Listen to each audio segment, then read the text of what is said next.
Coucou tout le monde, j'espère que vous allez bien. Aujourd'hui c'est une vidéo particulière. D'ailleurs je vais vous faire maintenant des petites vidéos story time de tout ce qui m'est arrivé, puisque vous êtes beaucoup à me demander. Voilà, donc pour ce qui est là, cette vidéo spéciale, c'est quelques conseils que je peux vous donner suite à l'achat de ma maison. Voilà, aujourd'hui je vais vous donner des conseils.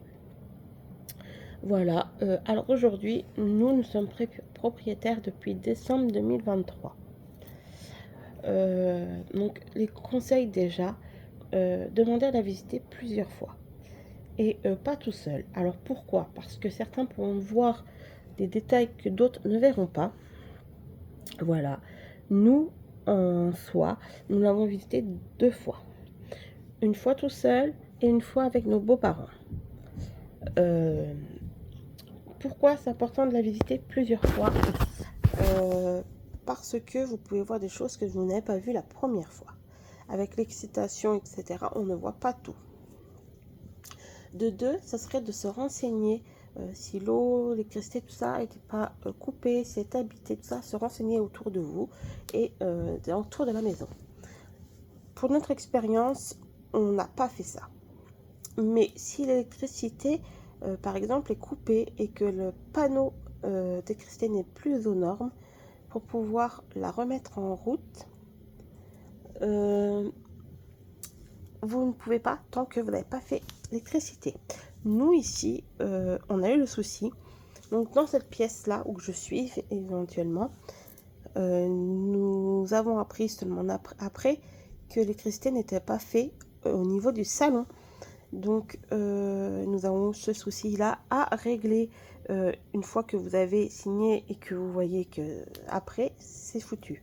Donc nous ici, voilà. D'ailleurs au notaire, pensez aussi à mettre sous réserve parce que c'est une chose qu'elle ne nous a pas dit. Et si vous mettez sous réserve, vous avez quand même un temps pour pouvoir du coup pour pouvoir signaler un problème. Donc voici des conseils déjà. Pour ce qui est l'eau également. Nous ici, on nous avait dit que c'était en location. Donc nous, on a fait confiance. Or, c'était faux. Ne jamais faire confiance à l'agence, puisque moi, l'agence nous avait dit ça. Or, quand nous, on a voulu remettre l'eau, ça faisait 5 ans qu'elle n'avait pas été mise l'eau. Du coup, on nous a dit d'attendre qu'on soit bien là pour pouvoir remettre l'eau à la mairie afin que de voir s'il n'y a pas eu de problème. Nous, en ce qui nous concerne, on a eu des problèmes. Voilà, on a eu un radiateur en haut qui a coulé. Du coup, on a dû l'arrêter. On avait normalement une garantie 10 ans, mais la personne ne nous a jamais répondu, est venue au bout de peut-être 6 mois et on attend toujours à l'heure d'aujourd'hui le radiateur et en plus elle nous a bloqué. Donc voilà, franchement, faire des procédures, etc., c'est une horreur. Franchement, après on regrette pas notre maison, mais ouais, on a eu pas mal de problèmes. Quelques mois après d'ailleurs, on a eu une fuite d'eau qui était dans le mur. Au niveau du lavabo, donc pareil, il a fallu qu'on casse un bout du mur et qu'on règle ça. Franchement, je vous dis, renseignez-vous bien de tout ça parce que nous, on a eu des joints en haut de la douche, pas de la douche, du lavabo en haut. On a eu pas mal de petits problèmes. Au niveau de la cuisine d'été, il n'y a ni électricité, ni chauffage, ni eau.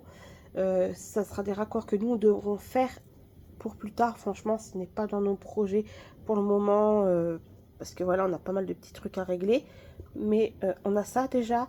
Ouais, franchement, je vous avoue que faut vraiment bien se renseigner sur la maison, sur les propriétaires et tout ça, parce que nous en fait c'est un propriétaire qui achète des maisons et qui les revend, qui les achète pas cher et qui les revend. On savait pas tout ça et on a eu pas mal de surprises.